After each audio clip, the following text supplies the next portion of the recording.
like what would you consider your top 5 must reads, or even just a handful of books that you've really been enjoying as of late? Yeah, okay. Two different questions, actually. Yeah. Uh, Look, books that have been really influential in my life, um, and they're still excellent books to this day. Um, I would say the book that opened my eyes to economics was Henry Hazlitt's Economics in One Lesson. It's a work of genius. I think it's only like 130 or 140 pages, quite brief, but very pithy, very accurate. Uh, get a copy of Hazlitt's Economics in One Lesson. It'll answer lots of questions, straighten out a lot of things. Number one, politically, uh, the most important book I read was certainly Morris Tannehill's Economics, no, excuse me, The Market for Liberty. Um, Before that, I was a free market guy, definitely, a libertarian, definitely. But I didn't understand the argument for anarchism. And The Market for Liberty uh, explains exactly how an anarchic society would work. It's very well written, very clear. Get a copy of the book, see if you agree or disagree with it. So that's number two. Okay, so we're talking economics, we're talking politics. How about ethics? So I've got to put my finger on Ayn Rand's The Virtue of Selfishness. That book is something else.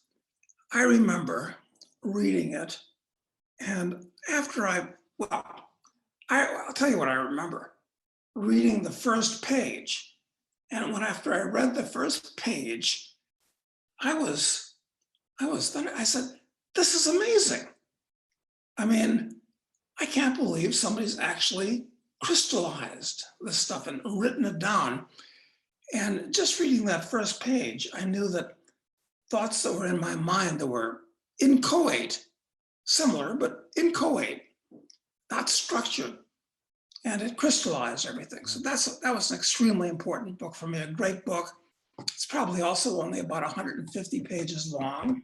So, okay, that covers ethics. And what else was really important? I have to go through a library. I'm at a friend's house now. I don't have a library right now. But start with those three books, and I don't think you'll be What disappointed. about, but I think, some science fiction, I would say, is definitely, you talk about it often, has been very informative to Yeah, your thinking. So there, that's absolutely correct. And science fiction, cosmic science fiction. Well, I think perhaps the single most cosmic, broad-ranging science fiction book that I know of ever written, to my knowledge, and I'm not unique in this regard, is The Last and First Men by trying to remember the author, foolish. Um, anyway, The Last and First Men. Why is that important? It takes the history of humanity it was written in the 20s. So it takes it from the 20s forward in increasing leaps, about 2 billion years in the future, where mankind has evolved and devolved into a dozen different species. And so uh, I definitely recommend that. Uh, Robert Heinlein, of course, is one of the titans of science fiction. And some of his later works are weak, in my opinion. And some of his early works are for kids, but he hit a certain sweet spot. And my favorite Heinlein books are Stranger in a Strange Land, fantastic book, actually, about a guy who's born on Mars comes back to the Earth and sets up a religion. So that's quite interesting. Uh, that's number one. Number two, not in any particular order, is The Moon is a Harsh Mistress. Yeah. And that is about a revolution on the moon when the colony there is evolved and what happens when Earth starts to give them too many orders. That's number two for Heinlein.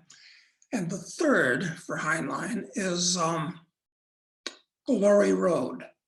That's a fantasy book, but it's a really well done fantasy book. And I really got into it. It's just great. So those are for Heinlein.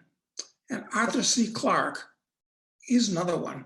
And I was talking to a famous science fiction author, and he said, I was talking about last and first man, we were talking about that. He said, yeah, every good idea Clarke ever had, he stole from that book.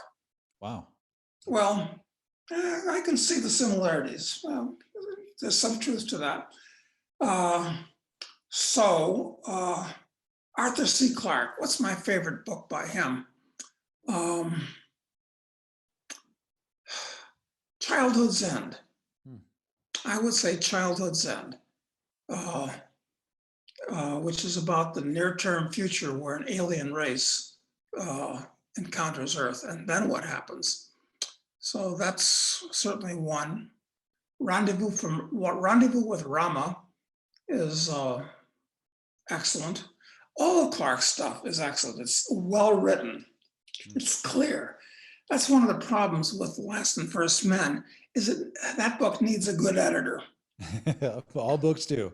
All books do, actually, some more than others. So I'm a big fan of Clarke's stuff, quite frankly. And when it comes to Asimov, well, he's written so many books, hundreds of books. And of course, everybody likes his Foundation trilogy, and so do I. But yeah, those are three science fiction books, certainly.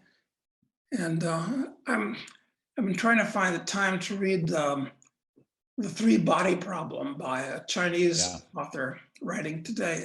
Is it Lu Qin? I forget. I don't know if that's how you pronounce it, but yeah, I'm not sure read that. either. I'm not looking at the book, so I won't even attempt to correct myself. But that's supposed to be excellent. And what else is there? Well, they only wanted 5. I think we gave you 8. So I think that's. Oh, wait a minute. I've got another one. And I'm forgetting the author. It's not Robert Conquest. It's Dragon's Egg. And that is maybe little known, but it's about the discovery of life on a neutron star. Tiny, tiny little life. But then what happens? It's a really good book. So if you're looking for a cosmic suggestion, that's a third one. That's a fifth one, or however many.